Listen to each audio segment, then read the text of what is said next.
continuar, né, o nosso estudo do livro de Apocalipse. Hoje nós vamos ver o capítulo 8. São só 13 versículos, né, um capítulo pequeno, um capítulo bem bacana. E vai ser bênção, né? Eu pedi ao pastor Walter para fazer uma oração. Bom dia, pastor Walter, tudo bem? Bom dia, pastor Tiago. Bom vê-lo, viu? Gostaria de dizer que o senhor está com uma excelente aparência nesta manhã. Deve Obrigado, ter dormido pastor. muito bem. Dormi bem, sim. Que maravilha, né? Glória a Deus. Vamos orar. Vamos. Senhor nosso Deus, nosso Pai, que privilégio, ó Deus, que satisfação. É uma alegria estar aqui, ó Deus, diante do Senhor, juntos, embora separados pela distância geográfica. É muito bom estar aqui. Eu estava esperando, Deus, com ansiedade esse momento, que para mim é o momento mais importante da semana, Pai. É quando nós nos reunimos para aprender a Tua palavra, para rever aquilo que o Senhor já nos ensinou, para fortalecer, ó Deus, a nossa fé, porque a fé vem pelo ouvir e o ouvir pela palavra do Senhor. Ó Deus, eu rogo ao Senhor que abençoe sobremaneira o pastor Tiago, dando a ele, Deus, clareza, lucidez sobre cada ponto abordado, revelação, que é importante. Tu sabes, Pai, que nós estamos lidando com um livro que precisa ser entendido, porque, Pai, simplesmente o fato de ler este livro, ouvir as palavras dele, já é uma coisa que nos abençoa. E o entendimento completo será maravilhoso, Pai. Nos ajude, nos abençoe. Ó Deus, desperta aqueles que ainda não chegaram para esse momento, para essa escola. Eu rogo ao Senhor, meu Deus, em nome de Jesus Cristo. Amém. O pastor estava online, será que ele caiu? Amados, a semana passada o pastor falou sobre o capítulo 7, né? Foi muito bacana. E hoje a gente vai falar sobre o capítulo 8. Eu vou fazer a leitura, a gente vai fazer a leitura junto aqui, né? Eu vou abrir a tela com o texto, são só 13 versículos. E depois eu vou abrir os slides para a gente ir vendo cada ponto desse capítulo. Amém? Vou compartilhar aqui a tela com vocês com o texto de Apocalipse. Só um minutinho.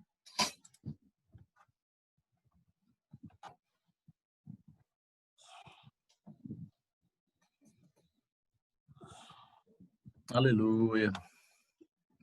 Esse capítulo é muito bacana, mas a gente vai ver hoje a abertura do último selo, né? E as 4 primeiras trombetas. Olha que legal. Tá aparecendo aí a tela? Beleza. Apocalipse capítulo 8, versículo 1. E, havendo aberto o 7º selo, fez-se silêncio no céu por quase meia hora. E vi os 7 anjos que estavam diante de Deus, e foram-lhes dadas 7 trombetas. E veio outro anjo, e pôs-se junto ao altar, tendo um incensário de ouro. E foi-lhe dado muito incenso, para o pôr com as orações de todos os santos sobre o altar de ouro que está diante do trono. E a fumaça do incenso subiu com as orações dos santos, desde a mão do anjo até diante de Deus. E o anjo tomou o incensário e o encheu do fogo do altar, e o lançou sobre a terra. E houve depois vozes e trovões e relâmpagos e terremotos. E os 7 anjos, que tinham as 7 trombetas, prepararam-se para tocá-las.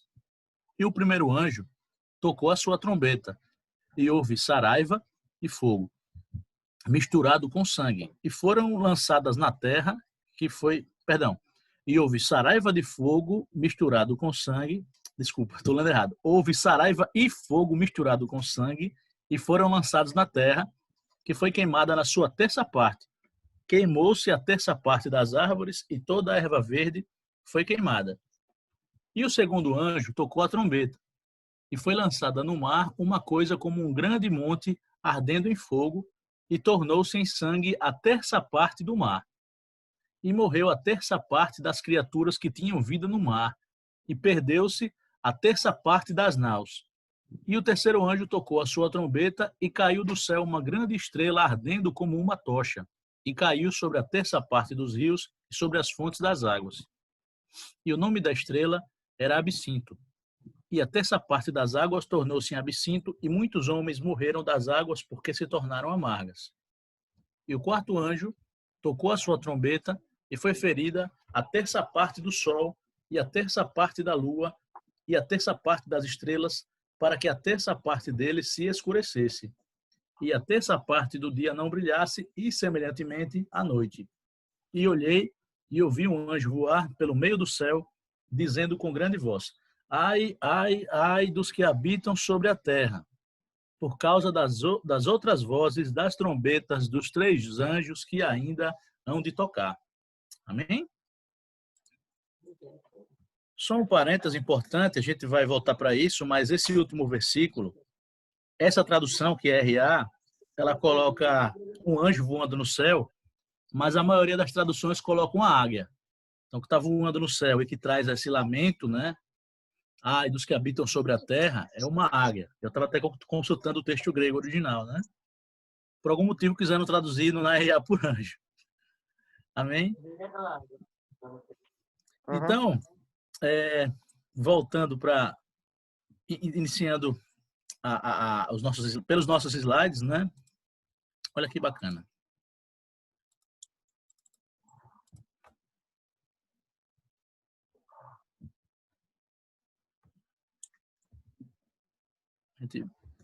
Capítulo 8, né? Como a gente já sabe, como a gente acabou de ler. Essa é a nossa aula número 9, se não me engano. E aí, o que a gente vai ver hoje, né? A abertura do 7º selo e as 4 primeiras trombetas. Como a gente lê, o primeiro versículo é o cordeiro abrindo o último selo, né? O 7º selo. Então, o cordeiro abre o 7º selo e os céus silenciam por cerca de meia hora. Então, amados, interessante, esse silêncio, como eu escrevi aqui, ele traz uma carga de solenidade e de apreensão, não é? O último selo, a gente já tinha falado sobre isso, o último selo introduz as 7 trombetas, né? Assim como a última trombeta vai introduzir as 7 pragas, as 7 taças, que trazem as 7 pragas, né? Mas é interessante, além da questão do silêncio como solenidade, como a apreensão pelos eventos que ainda vão acontecer, né? Por esse anticlímax, né? Que o silêncio nesse momento traz, na cultura judaica apocalíptica, né? Na cultura judaica dessa época, eles tinham a ideia de que o silêncio iria preceder o fim dos tempos, né? Então, o silêncio estava contido na cultura judaica, né? Quando os judeus antigos eles tinham seus textos sobre escatologia, eles tinham seu ensino, né? Que versava sobre o fim dos tempos, sobre os últimos acontecimentos. Eles tinham essa noção de que o que precederia, né? Novos céus e nova terra, seria o silêncio, né? E isso está aqui no Apocalipse. E aí outra coisa aqui do capítulo 9, desculpa, do capítulo 8, é esse anjo que recebe um incensário de ouro, né? Então João vê um incensário de ouro diante do altar, que está diante do trono, né? E ele vê os 7 anjos, né? E a gente vai ter o toque das 4 primeiras trombetas. Amém? Então essa é só uma introdução do capítulo, né? A estrutura. Eu fiz uma divisão em 3 partes, né? Essa divisão é minha, né? Não peguei de lugar nenhum, mas é bem óbvio, né? A primeira parte é o primeiro versículo, que introduz o que vai acontecer depois, né? A abertura do 7º selo, que introduz o toque das trombetas. O segundo ponto é a visão dos 7 anjos com as 7 trombetas. O texto diz que são os 7 anjos que estão diante do altar. Isso é importante, porque ele não diz assim, eu vi 7 anjos diante do altar, diante do trono. Ou, havia diante do trono 7 anjos. Ele fala, os 7 anjos que estão diante do trono, né? O fato dele usar um artigo definido, talvez indique que esses anjos não eram simplesmente qualquer anjo, né? Eles eram anjos especiais. A gente vai falar um pouco mais sobre isso, né? Então, o segundo ponto seria a visão dos anjos com as trombetas, o anjo com o incensário diante do altar, esse ritual de adoração, né, que acontece antes do toque das trombetas. E a última parte do capítulo são os versículos 7, 8, 9, 10, 11, 12, 13, que são as 4 primeiras trombetas. Beleza? Então é assim que ele está estruturado. E aqui a gente começa com a parte 1. Né? A parte 1 é a introdução do capítulo, é o primeiro versículo. Olha só. a abertura do sétimo selo, né? Não podemos perder de vista que é o Cordeiro que está abrindo esses selos. E como a gente já viu, a abertura do sétimo selo traz um momento de silêncio, um silêncio de meia hora. E eu já falei sobre isso, né? Esse silêncio ele está presente na cultura judaica. E essa como a gente já falou também, tanto eu quanto o pastor Hugo, essa é a segunda série de eventos que estão contidos no Apocalipse, né? A primeira série são os 7 selos, a segunda série são as 7 trombetas e a terceira série são as 7 taças, ok? É interessante que, ao abrir os selos, ele libera os primeiros 7 acontecimentos. As trombetas, elas anunciam outros acontecimentos, né? Qual é o sentido da trombeta? É anunciar, né? Quando você está trocando trombeta, você toca a trombeta para anunciar alguma coisa que vai acontecer, né? Então, as 7 trombetas anunciam 7 outros acontecimentos. E as 7 taças derramam 7 pragas, ok? As 7 taças estão no capítulo 15 e no capítulo 16. E esse terceiro ponto aqui eu já falei, né? Que é a questão do silêncio. Vou passar para o próximo ponto. A parte 2. João vê os 7 anjos que se acham em pé diante de Deus, e a eles foram dadas 7 trombetas. Amados, interessante é o seguinte. Como eu falei nesse instante, o texto não fala que João viu 7 anjos. Ele viu os 7 anjos, né? E são os 7 anjos que estão em pé diante do trono de Deus. Na literatura judaica, talmúdica, e nos textos intertestamentários, por assim dizer, né? A gente tem referência a anjos de grandeza ímpar, e esses anjos, eles têm nomes, né? No Antigo Testamento e no Novo Testamento, na nossa Bíblia, a gente vê o nome de 2 anjos, que são Miguel e Gabriel, né? Na nossa Bíblia, a gente tem 2 anjos com os nomes revelados. E o texto bíblico se refere a Miguel como arcanjo, né? Esse prefixo ar que significa principal, né? Então seria o principal anjo, mas na verdade não seria um arcanjo, seria uma classe de arcanjos, seriam os principais anjos, né? Porque o texto diz que ele é um dos principais príncipes. O texto bíblico não diz que ele é o anjo mais importante. E só um pequeno parêntese, esse equívoco leva seitas como adventistas e testemunhos de Jeová a identificarem Miguel como o próprio Cristo. Mas a Bíblia não tem nenhuma evidência que Miguel seja Jesus, muito pelo contrário. Tem muito mais coisa que nega totalmente Jesus, que nega que Jesus seja Miguel do que qualquer outra coisa, né? Mas o pensamento de seita, como ele sempre é excêntrico, como ele é sempre exótico, né? Eles tentam fazer relações que não estão no texto. Enfim. Então, como eu tinha falado, a gente tem o nome de Gabriel e de Miguel. O nome Gabriel em grego significa algo como mensageiro de Deus, né? Uma tradução livre. É aquele que é enviado para levar uma mensagem. E Miguel, o termo tem a ver com guerra, né? Seria o guerreiro. A Bíblia apócrifa, na verdade, a Bíblia católica, que tem os 7 livros que a gente não usa na nossa Bíblia, são os livros chamados deuterocanônicos por eles, né?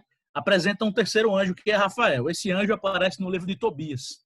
Então, no Antigo Testamento da Bíblia Católica, tem um livro chamado Tobias, e lá tem o terceiro anjo. Rafael significa o curado por Deus, né? Na verdade, um anjo que teria poder de cura, porque Rafá, o verbo Rafá, é o verbo curar em hebraico.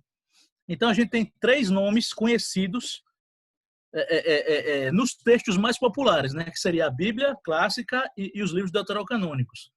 Mas a Talmud, ela apresenta o nome de um 4º anjo, que seria Uriel. O que é a Talmud? Depois da destruição do primeiro templo, surgiram as sinagogas, né? E surgiram os grupos, os partidos, né? Não seria bem um partido. Se usa o termo partido, mas não seriam partidos políticos, né? Surgiram grupos como fariseus e saduceus, né? E surgiram os mestres da lei, surgiram os escribas e figuras que não aparecem no Antigo Testamento. Você não vai ver referência no Antigo Testamento a fariseu nem saduceu, né? Nem a sinagoga. Isso é coisa do Novo Testamento, porque isso é pós destruição do primeiro templo. E depois, amados, da destruição de Jerusalém no primeiro século e depois da destruição do templo, esses personagens ganharam uma centralidade na história judaica, na cultura judaica, e eles criaram academias, né? Escolas, como é que eu posso dizer? Os grandes mestres deram origem a linhagens de estudantes. E, com o passar do tempo, o ensino desses grandes mestres, os escritos desses grandes mestres foram compilados, e essa compilação desses escritos, desses grandes mestres religiosos, foi chamada de Talmud. Então, o que é a Talmud? É a compilação de textos dos rabinos, dos rabis. Então, é a literatura rabínica. Não são textos bíblicos, não são textos inspirados. Os judeus não consideram que o Talmud é um livro sagrado. Por quê? Porque, para eles, o texto sagrado é a Bíblia, e o que o Talmud faz é a interpretação da Bíblia. Então, cada mestre rabino, ao longo dos séculos, ele tinha a sua visão e tinha a sua interpretação da Escritura Sagrada. A interpretação desses caras, que versava sobre cultura, sobre ciência, sobre comportamento, sobre princípios espirituais, tudo baseado na Escritura, essa compilação desse estudo, né, é o que é chamado de Talmud. Então, existem vários Talmuds. Existe o Talmud babilônico, dentre outros, né? E no Talmud, a gente tem a referência a esse quarto anjo, que seria Uriel. E o Talmud diz, amados, que o trono de Deus possui 4 anjos, cada um de um lado. Um na frente, um atrás, um à direita e um à esquerda. Então, Miguel está à direita. Eu não vou dizer onde é que está cada um para não dar uma informação errada, mas cada ponto do lado e da frente e atrás do trono tem um anjo. E esses anjos, cada um deles representa uma tribo, que são Judá, Rubem, Dan e Efraim. Cada anjo está ligado a uma dessas tribos, ok? Então, segundo a literatura rabínica e segundo a cultura judaica, porque isso é ensinado aos judeus pelos séculos, ou melhor, há muitos séculos, né? Diante do trono há 7 anjos. E 4 deles estão ao redor, né? No caso, um na frente, um atrás, um à direita e um à esquerda, que seriam Miguel, Rafael, Uriel e Gabriel. E, amados, uma outra referência aos 7 anjos, a gente tem na literatura rabínica esses 4 nomes, mas existe uma referência a todos os 7 no livro de Enoque. O livro de Enoque é um livro muito antigo. Pois é, o Luiz colocou aqui, né? Era isso que eu ia dizer. O capítulo 20 do livro de Enoque traz o nome das chamadas sentinelas. As sentinelas são esses 7 anjos. Então, a gente tem a citação de Miguel, Rafael, Uriel e Gabriel e mais 3 nomes de anjos que o livro de Enoque chama de sentinelas, né? Quem é que seriam as sentinelas?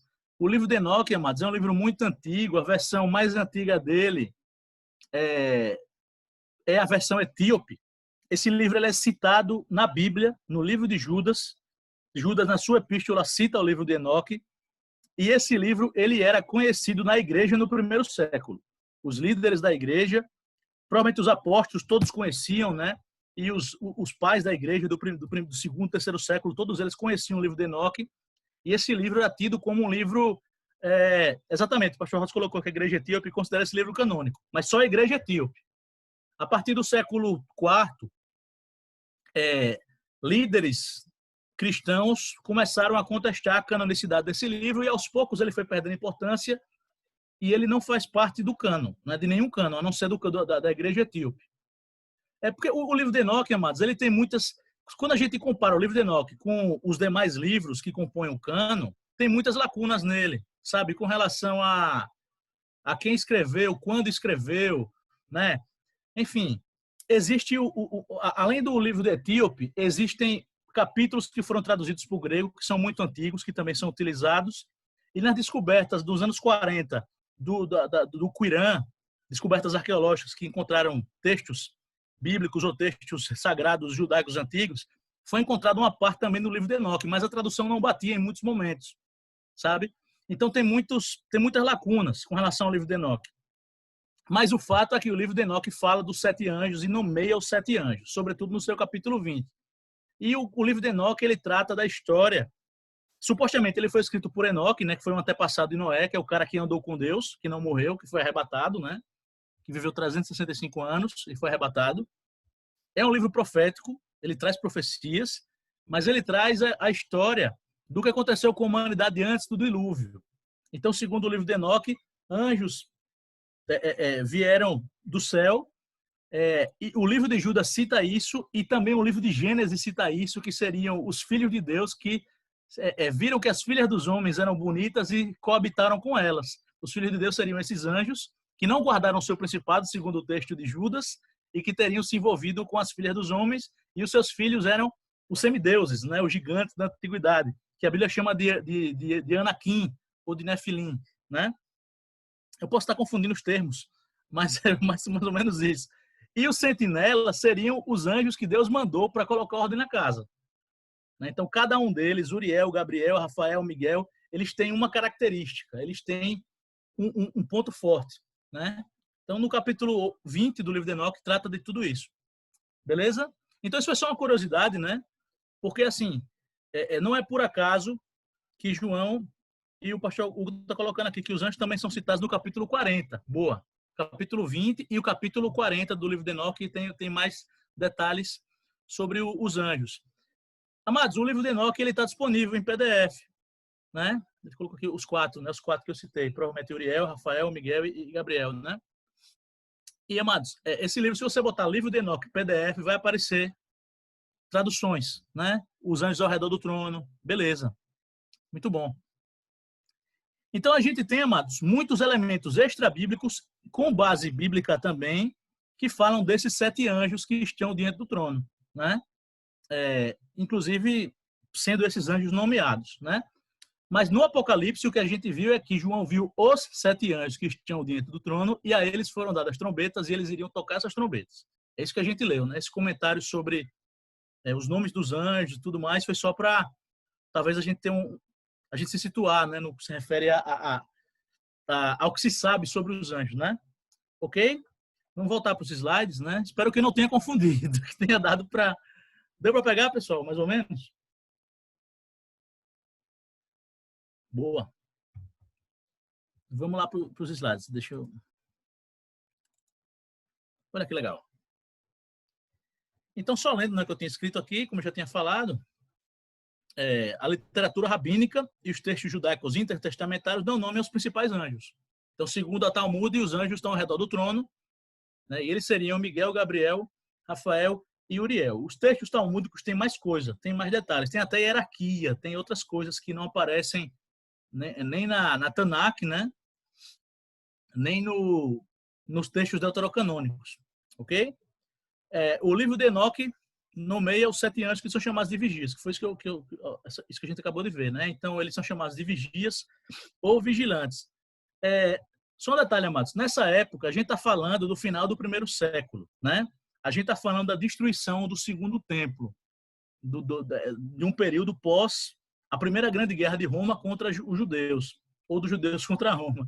Então, amados, como era uma época de desolação, de morte, de derrota militar e da destruição de um símbolo nacional muito, muito caro, que era o templo e da cidade santa, nessa época os judeus escreveram muitos textos sobre o fim do mundo, né? Sobre realmente o fim dos tempos chegando, né? Porque eles estavam vivendo num período de desgraça. Então, esses textos, eles compõem o que se chama literatura apocalíptica judaica. Então, nessa literatura apocalíptica judaica, a gente tem referência a esses anjos também, né? Então, são textos que não são textos sagrados, né?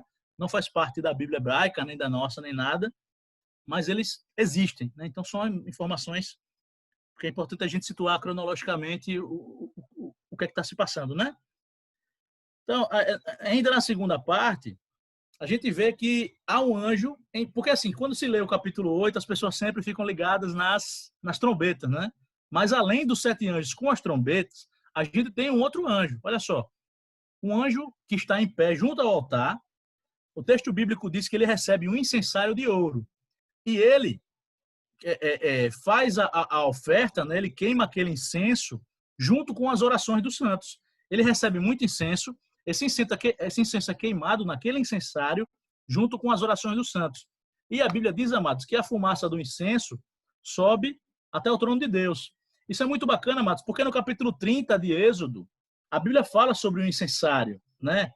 Sobre o incenso sendo queimado e a fumaça subindo e a simbologia que isso traz, né? O texto de Êxodo 30 fala do altar que seria construído e seria revestido de ouro, e as cerimônias com incenso seriam realizadas ali. Então a gente tem uma relação entre esse evento que acontece no céu, né, diante do trono de Deus, com esse texto de Êxodo, ou com o que acontecia no templo, porque no templo havia a cerimônia da queima do incenso, né? E ela era com carvão, assim como o texto fala sobre as brasas. O texto de Apocalipse 8 fala sobre as brasas, né? E a gente vê aqui, continuando, ó, o anjo enche o incensário do fogo do altar, né? E o atira à terra. Então, depois que ele queima aquele incenso, junto com as orações dos santos, tem muitas referências, mas na Bíblia, falando das orações ou do louvor dos crentes, né? Chegando até a presença de Deus como um incenso suave e agradável, né? Então, a gente tem aqui uma referência a isso, nessa visão, né, que João tem. E ao queimar esse incenso, o texto diz que ele pega as brasas do altar e coloca dentro do incenso e sobe a fumaça. E ele atira, na verdade, ele atira esse incensário até a terra. Ele está no céu e joga na terra. E aí se ouvem trovões, vozes, relâmpagos e terremotos, né? Então há eventos de fenômenos naturais, os trovões, relâmpagos e terremotos, e também se ouvem vozes. Então, o incensário com carvão em brasas era usado no templo na cerimônia de adoração. O incenso era derramado sobre o carvão e subia uma fumaça adocicada, representando a oração dos crentes, né? Então isso havia no templo, essa queima desse incenso com o uso do carvão, e eles realmente, quando derramavam o incenso sobre o carvão em brasas, né, subia essa fumaça. Essa fumaça representava a oração dos crentes. E a gente chega na terceira parte, né, que é o final do capítulo, são os últimos versículos. Deixa eu só ver aqui quais são as informações que os irmãos estão compartilhando. O pastor colocou aqui os 4 anjos são citados em Enoque, capítulo 40, né? Os 4 que eu citei. Igualmente, nas 4 asas do Senhor Deus, nos 4 lados, percebi outros ao lado daqueles que estavam em pé diante dele, né? Muito bacana. E aí o pastor Walter colocou aqui isso, outra referência aos anjos caídos, né? 2 Pedro 2:24. E o pastor coloca que não entende essa questão do incensário arremessado na terra. Eu também não. Né? Assim, eu não tenho nada extra para falar sobre isso. O pastor Walter, no final, pode falar um pouco sobre essa questão do incensário arremessado na terra, né? Mas, a princípio, assim, eu não teria nada adicional para falar, a não ser citar, né? Isso é o que está escrito no texto. Então, amado, chegando aqui na parte 3, que são as 4 trombetas, a gente tem o toque da primeira trombeta, né? E quando o primeiro anjo toca a primeira trombeta, saraiva e fogo misturado com sangue são atirados à terra. E a Bíblia diz, amados, que é queimada a terça parte da terra, das árvores e toda a erva verde.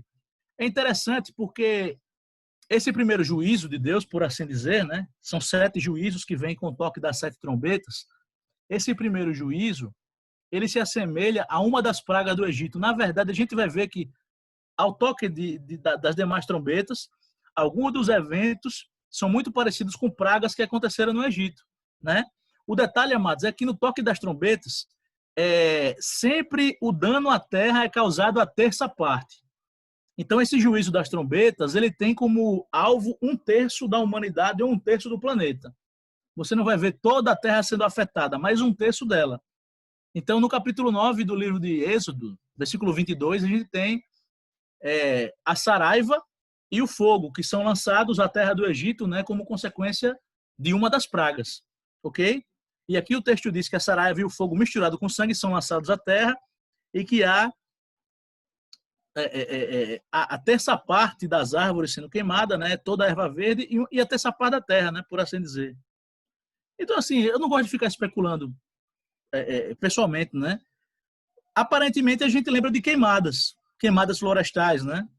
A gente viu agora em 2020, na Austrália, queimadas, né? Temperatura muito elevada, região seca, né? Uma confluência de fatores faz com que incêndios naturais apareçam. E a gente vê isso, por exemplo, na Califórnia, de vez em quando, na costa oeste dos Estados Unidos, às vezes acontecem incêndios também de grandes proporções, e aquela região que tem muitas casas de pessoas milionárias, né? Eles acabam queimando. Os caras têm que fugir e a casa pega fogo, literalmente, né? Aqui na Amazônia, a gente vê queimadas naturais e queimadas criminosas, mas a gente vê incêndios florestais também, né? Por aí vai. Então, assim, quando a gente lê isso, falar sobre queimada nas árvores da erva verde é algo que vem à mente, né? Mas não necessariamente é isso. Segundo o anjo toca a trombeta, e o texto diz que uma montanha ardendo em chamas é atirada no mar, e a terça parte do mar se torna sangue, morre a terça parte dos animais do mar, né? O texto fala das criaturas, outras traduções colocam seres viventes do mar, e é destruída a terça parte das embarcações. Eu coloquei essa referência a Êxodo 7:20, porque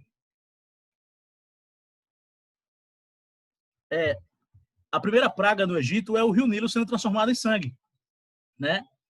Então, aqui está falando do mar, não está falando do rio, mas água transformada em sangue. Então, a gente tem uma referência a uma outra praga no Egito, né? E aqui é a terça parte do mar, né?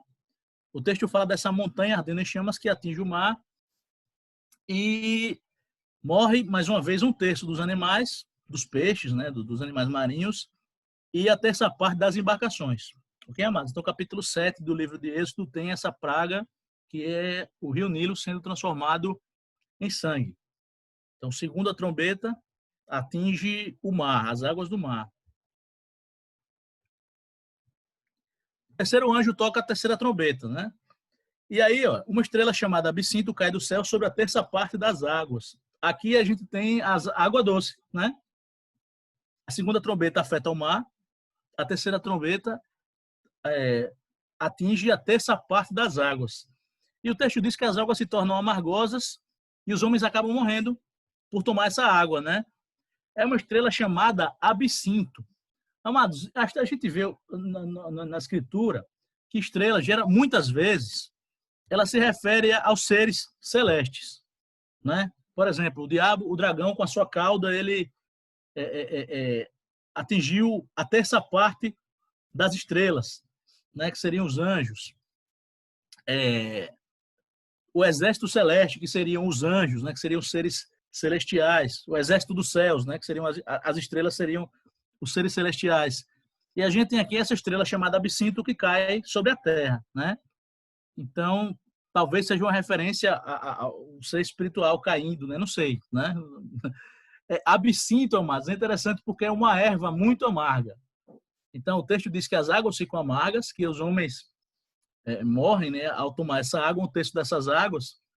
E a Bíblia traz, em outros momentos, referência ao absinto. O livro de Lamentações, capítulo 3, do versículo 15 ao 19, quando está falando sobre a lamentação do profeta por conta da destruição de Jerusalém, ele fala de que o Senhor trouxe para eles o amargor, né? Que são tempos de desolação, e o absinto é utilizado como símbolo, né, dessa desolação, dessa tristeza, porque são dias amargos, né? São tempos amargos.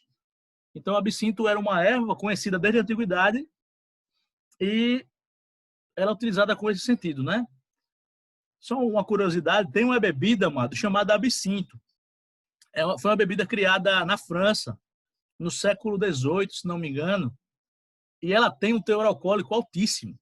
Tanto é que não é uma bebida que você vê por aí, né? Enquanto o vinho tem 12% de teor alcoólico, 13%, o absinto tem de 40% a 70%. E no século XIX, os intelectuais franceses gostavam de tomar absinto. E morriam por causa disso, enlouqueciam, desenvolviam todo tipo de problema. Então, tornou-se uma bebida da moda, né, no século XIX, e trouxe muito problema e foi proibida, né? Por que tem esse nome? Porque ela é feito dessa erva, do absinto, ok? Com outras coisas, né, e com bastante álcool. O Wesley colocou aqui, o pastor TJ está falando sobre as trombetas e que eles afetam um terço da terra ou das pessoas. Lembrei então da questão da herança. O filho mais velho ficava com 2/3 e o outro com 1/3 ficava com os demais. Bacana. Bacana, meu irmão. Muito bom, né? O filho mais velho, né, o primogênito, ele tinha 2/3, ele tinha uma porção dobrada da herança, né? Mas isso só faz sentido considerando 2 filhos, né? Enfim, mas é interessante, viu? Voltando para o texto. Então, a gente tem aqui o toque da terceira trombeta, né? Essa curiosidade sobre o absinto. E para fechar, o quarto anjo, a quarta trombeta, já estou terminando, né? São só 13 versículos. O quarto anjo toca a trombeta e é ferida a terça parte do sol, da lua e das estrelas, para que não dessem o seu brilho. Então, eu coloquei aqui essa referência a Êxodo 11, 21, porque outra praga do Egito é a escuridão, né? Aqui não fala na escuridão generalizada, ou melhor, da escuridão total, como acontece no Egito. Mas um terço da capacidade, né, de iluminação do Sol e dos astros se perde. Então é como se durante o dia o Sol só desse, só desse 2/3, né, do seu brilho, e à noite a Lua e as estrelas também, né? Então essa é a terceira praga, né? Desculpa, é a terceira trombeta. E aí, depois que isso acontece, o profeta relata o voo dessa águia. O versículo 13 diz que uma águia está voando pelos céus e ela diz: ai, ai dos que habitam sobre a terra, porque ainda faltam 3 anjos que ainda vão tocar mais 3 trombetas, né? Então, essa águia que voa pelo céu, essa ave de rapina, é como se fosse a ave de mau agouro, né? Como se fosse a ave que está prenunciando coisas ruins. E a Bíblia usa, em vários momentos, a Bíblia usa essa expressão, ai de vocês, né? Então, enfim, isso é o que a gente viu no capítulo 8. Beleza, Matos? Então, só um resumo rápido. O primeiro versículo fala do cordeiro abrindo o sétimo selo. Em seguida, a abertura do sétimo selo, há o silêncio durante meia hora no céu, né? E aí João vê os 7 anjos que estão diante do trono de Deus e eles possuem cada um deles uma trombeta. João também vê um anjo perto do trono de Deus. Esse anjo recebe um incensário de ouro, recebe muito incenso que é queimado né, nesse incensário junto com as orações dos santos, e essa fumaça da queima desse incenso sobe até a presença de Deus. E aí o texto diz que ele lança esse incensário sobre a terra. E quando ele lança o incensário na terra, os 7 anjos se preparam para tocar as trombetas. E o final do texto a gente vê os 4 primeiros anjos tocando as 4 primeiras trombetas, né? Então a primeira praga seria a saraiva e fogo misturado com sangue, que trazem queimadas em 1/3 da terra, e a questão trazem queimadas em 1/3 da terra, e a questão ou melhor, da erva verde sendo danificada, né? O segundo anjo, a questão do mar ficando transformado em sangue, né? Quando cai esse monte ardente dentro dele, 1/3 do mar. A terceira trombeta, absinto que cai sobre a terra e danifica e afeta, né, as fontes de águas. E o quarto seria a última coisa que a gente acabou de ler, que eu acabei de esquecer. Deixa eu voltar. Porque eu fico lendo as coisas e eu me perco. A escuridão, ok? Tem dias que a gente está mais concentrado, tem dias que a gente está menos concentrado, né? Então eu fico vendo o que vocês escrevem e eu acabo perdendo o que eu estou falando, me perdendo um pouco. Deixa eu voltar aqui. Então, amados, a escuridão seria o quarto efeito, né, das trombetas. Só que seria 1/3 de escuridão, ok? Não seria 1/3 de escuridão. Seria o sol, a lua e as estrelas perderiam 1/3 do seu brilho, beleza? E aí a gente vê essa ave de rapina, né, a ave de mau agouro, trazendo essa lamentação pelas coisas que haveriam de acontecer. Ok, amados? Então, esse é o texto, né? São só 13 versículos, como a gente viu. E eu não tenho mais nada a acrescentar sobre ele, né? Acho que o que eu trouxe de mais curioso foi a questão dos anjos, né? Dos nomes dos anjos, que não é nenhum segredo também, nada disso é novidade, né? Tudo isso é acessível, é fácil de encontrar, porque a internet traz tudo que a gente precisa. E eu vou passar para os irmãos, os pastores, quiserem comentar alguma coisa, os irmãos quiserem perguntar alguma coisa, beleza? Então, quem quiser pode tirar o seu mute aí e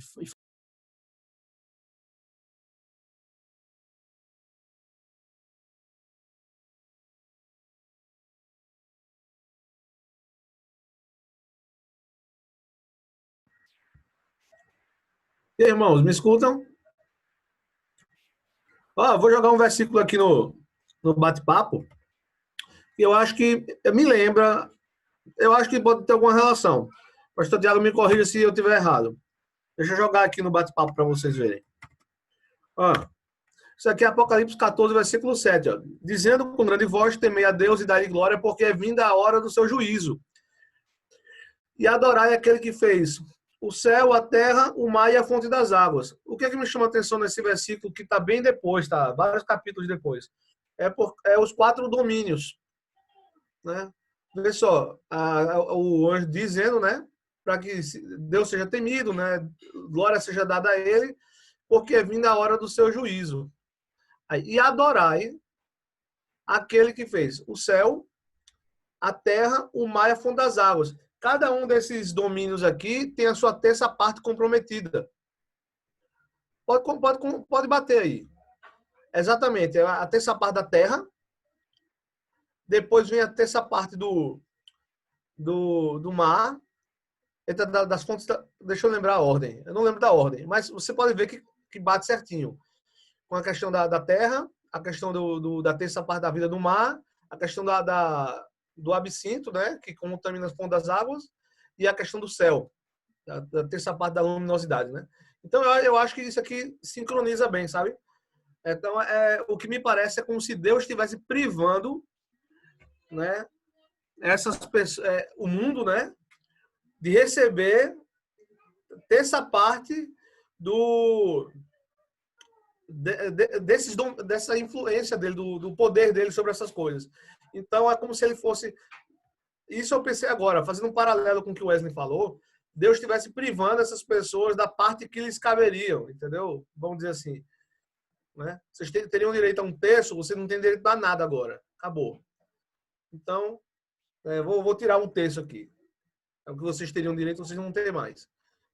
É o que me vem à mente. Né? Toda vez que eu li Apocalipse, eu associava esse versículo a esse aqui.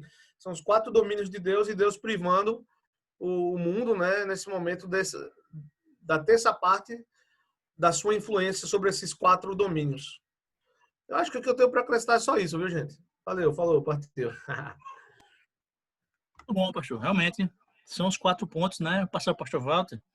Só um detalhe interessante que eu esqueci de falar, né?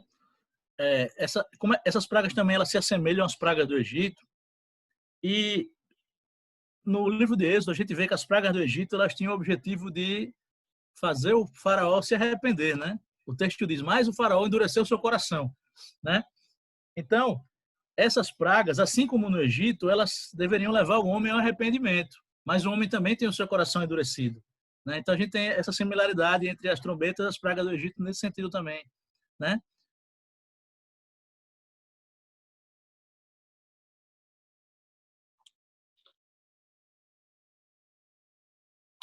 Alô, gente, estão me ouvindo todos?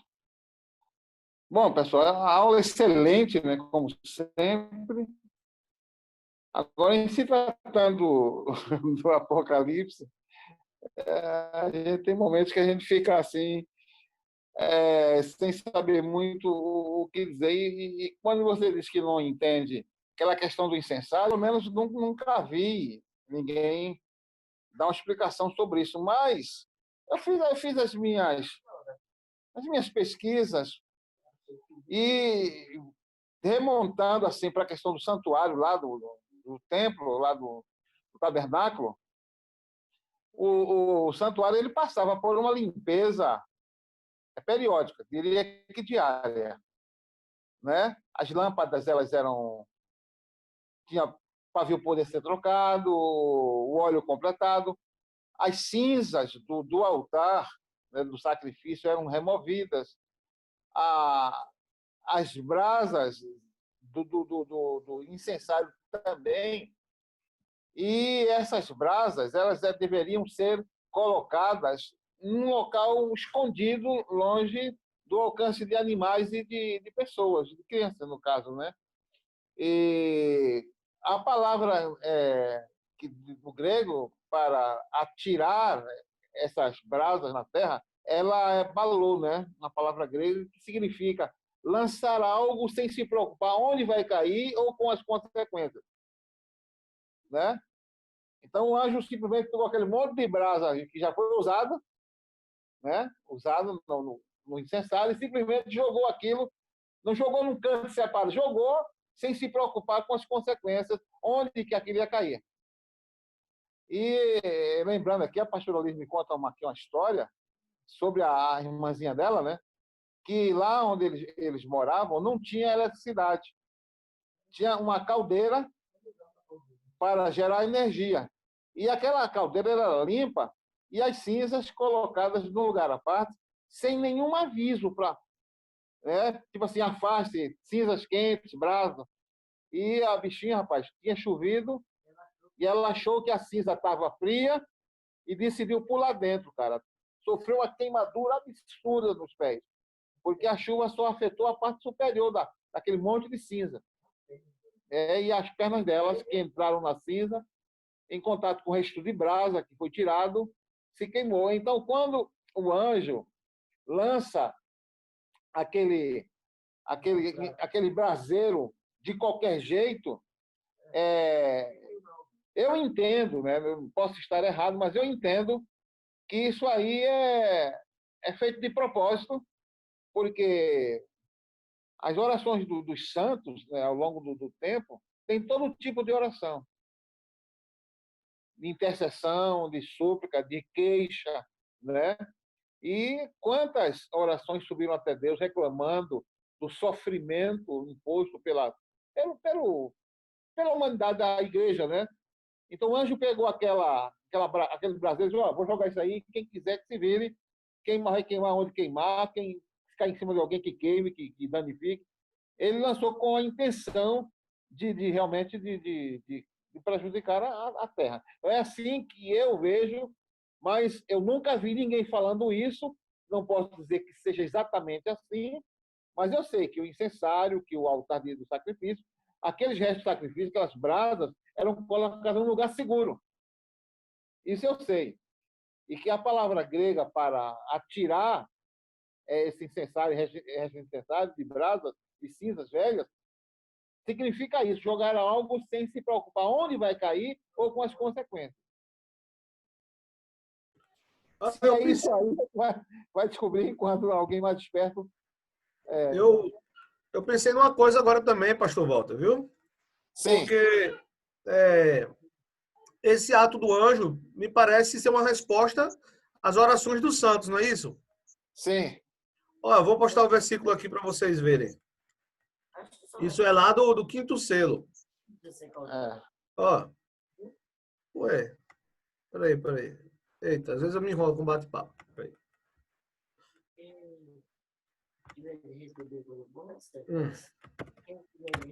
Ó, gente, isso é lá do quinto selo, viu?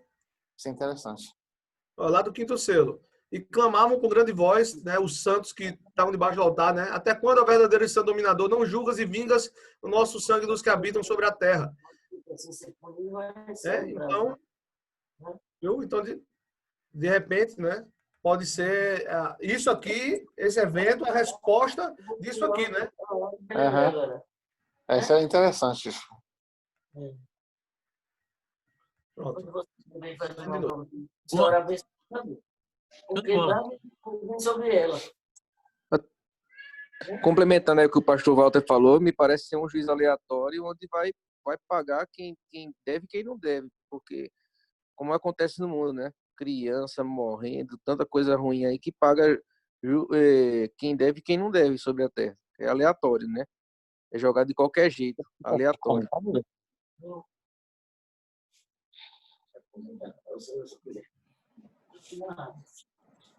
Realmente, essa de juízo aleatório é bem interessante, né?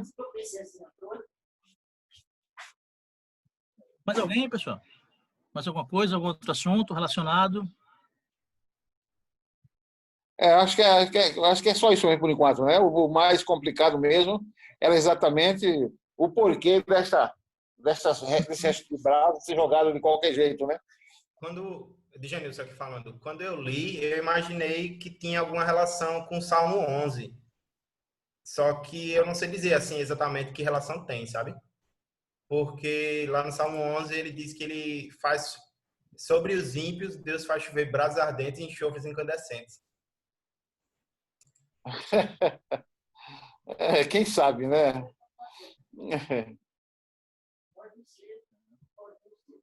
Tem muitas possibilidades, né? Tem muitas referências, né? Quer dizer, tem muitas não, tem algumas referências, né? São algumas pistas. Amém, amados. Então, acho que é isso, né? Esse foi o capítulo 8, curtinho. Vai terminar cedo. Para a semana o pastor vai trazer o capítulo 9. O pastor colocou aqui, sobre os ímpios fará chover laços, fogo, enxofre, vento tempestuoso. Né? Esse é o texto que o Genil citou, né? Isso, é o 11:6. Muito bom, amados. Então, amados, só lembrando essa... Mas, fala mais uma coisa, pastor Hugo. Certo. Pastor Tiago, eu estou com dificuldade. Estou com dificuldade de me comunicar com o Djanilson. Já que ele deve estar ouvindo, eu preciso muito falar com ele. Tá certo. Beleza. Eu tô sem moto por enquanto, mas quando eu pegar ela, tá na manutenção. Quando eu pegar ela, eu vou na casa do senhor, pastor. Olha, cara, tem uma coisa boa para assim, um sonho maravilhoso sobre todo você, viu? Para te contar. Conta para todo mundo, já tá falando aqui mesmo, né? Aproveitando, eu tenho um Chevette 84 para vender. Não entendi, Como? não, pastor. Eu tenho um Chevette 84 para vender, viu? Quem quiser comprar. Mano? Tudo isso? Virou troca agora. Virou um balcão de negócio. Não, peraí. Gente, aproveitando, a internet hoje aqui tá boa, não tá não? Tá Tá ótimo. muito boa. Tá ótimo. Resolvemos, ó. Computador que funciona, internet com roteador desse tamanho aqui, ó, para garantir, não vai dar mais pau, viu? Pastor Hugo, são os bons ventos de julho. Os bons ventos de julho. Falando nisso, já vou anunciando meu aniversário daqui a pouco, viu? Benção também. As dádivas dos irmãos. É verdade. Então, amados, finalizando, né, o capítulo 8. Deixa eu ver se tem mais alguma coisa sobre a questão dos anjos. Não, sim, só um detalhe que eu não falei, não é tão importante, mas esse termo que é traduzido por anjo no Antigo Testamento é malar. E ele é traduzido por anjo, por mensageiro, por embaixador.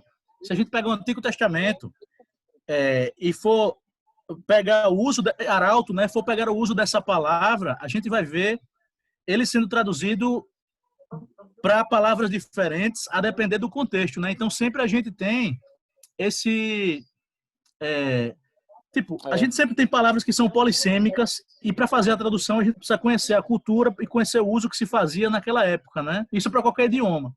Então, essa palavra malar, que significa mensageiro, anjo, né? Que é a palavra que no Antigo Testamento é usada para se referir a Miguel, a Gabriel, por exemplo, né? E também a gente tem, no Novo Testamento, ela é traduzida por ângelos, né? Na Septuaginta traduz, onde aparece em português, malar, traduzido por anjo, a Septuaginta traduz para ângelos, né? E só uma outra curiosidade, no árabe, que é um outro idioma semítico, né? O anjo também é malak, né? É uma palavra parecida. Ok, pessoal? Então, são só alguns detalhes, né? Curiosidades não muda a vida de ninguém. Mas conhecimento é uma coisa bacana, né? Então, ok, amados, vamos encerrar por aqui, fazer uma oração, agradecendo ao Senhor, né, por esse momento, pelo conhecimento. Queria me desculpar com vocês, porque realmente Apocalipse é um livro que eu conheço, eu gosto muito, eu já li inúmeras vezes, mas o meu conhecimento de escatologia é mínimo. Né? Perguntar um assunto, se assim, ó, deu um cenário de escatologia, eu dizia, bicho, eu não sei, não tenho bagagem para dar nada sobre escatologia, né? Então a gente vai se virando. Obrigado, pastor Hugo. Eu também não. Certo. Mas uma coisa, eu falando com sinceridade, os nossos pastores conhecem muito escatologia, o pastor Walter, o pastor Hugo conhecem muito, então eu tenho segurança de falar sobre isso com eles por perto, porque eles dão sempre à disposição para corrigir, para acrescentar, né? Porque, assim, eu de mim mesmo, não é um tema fácil para mim. Eu tenho que estudar bastante para falar um pouco, né? Mas eu espero que esteja sendo proveitoso, viu? E vamos orar, né? Agradecendo ao Senhor. Senhor Todo-Poderoso, muito obrigado, Pai, por essa manhã, por esse momento de ensino, Pai. Obrigado porque o Senhor é bom, porque o Senhor está conosco, porque o Senhor cuida de nós. Que o Senhor nos abençoe, Pai, nesse dia, que a gente tenha um ótimo dia, Pai. Que o Senhor nos abençoe muito, para que a gente tenha um dia maravilhoso na Tua presença, que o Senhor abençoe muito o culto de hoje, Pai, que é um culto de Santa Ceia. Que o Senhor abençoe o Brasil, Pai, abençoe a nossa cidade, Pai, que a gente possa, Pai, voltar à nossa vida normal, Pai, abençoado pelo Senhor, Pai, que esse segundo semestre desse ano seja um semestre de bênção, Pai, em nome de Jesus. Amém. Que a gente inicie um novo momento, Pai, um momento de crescimento, Pai. Repreende todo mau agouro, Pai, todos os prenúncios ruins, Pai, para que a gente tenha, Deus, um ano maravilhoso, para que o Senhor abençoe muito a nossa igreja, o nosso ministério e a cada um de nós, Pai, em nome de Jesus. Muito obrigado por esse momento de EPD, que a gente aprenda e pratique, Pai, todo o ensino que o Senhor tem para nós, em nome de Jesus. Amém. Amém. Mas a aula está encerrada, só um comentário. Obrigado, que colocou aqui. Quem é São Gohan, hein? Eu acho que São Gohan é o pastor Hugo. Não? Amado, só um detalhezinho. Ó, a gente tem o nosso estilo de aula, que é informal, né? A nossa aula, do jeito que está sendo aqui, se a gente estivesse na igreja, a gente ia estar sentado, né? E todo mundo teria espaço, é o filho do Goku, teria espaço para falar. A gente tem essa nossa pegada de informalidade. Então, assim, eu acho muito bacana que a gente grave essas aulas. E, assim, a minha sugestão é que a gente tenha um acervo para que os irmãos da igreja tenham acesso a isso. Quem não assistiu, quem quiser assistir, sabe? Mas, assim, a gente coloca no YouTube. Mas, assim, o nosso objetivo não é gravar essas aulas para o YouTube, né? Então, eu não sei se o ideal é que essas aulas... É só um comentário, viu, pessoal? O pastor colocou aqui, eu não gosto das aulas no YouTube, né? Então, assim, pelo fato da gente gravar essas aulas para os nossos, né? Ser algo que tem a nossa característica da informalidade, que eu pessoalmente gosto muito, né? Eu fui formado assim, né? Eu acho muito bacana que elas estejam gravadas e que elas sejam acessíveis aos membros, né? Mas um comentário assim para o pastor Walter depois, pastor Rods, pensarem, depois decidirem, né? Se é bom isso estar no YouTube, viu? Não tem nada aqui que seja impróprio, viu, mas não tem nada que seja impróprio, né? A questão é só o formato. A gente não grava pensando em, vamos fazer isso aqui para o nosso canal ter visualizações e para as pessoas consultarem. Ok, amados? Então, só aproveitando que aqui está só os nossos, né? Só uma coisa que eu falaria assim, se a gente estivesse junto. Viu, amados? Então, os irmãos, os pastores, né, decidirem depois esse comentário para que seja decidido, beleza? Então, amados, muito obrigado por tudo, viu? E tamo junto. Até mais tarde. Vou fechar aqui. Valeu.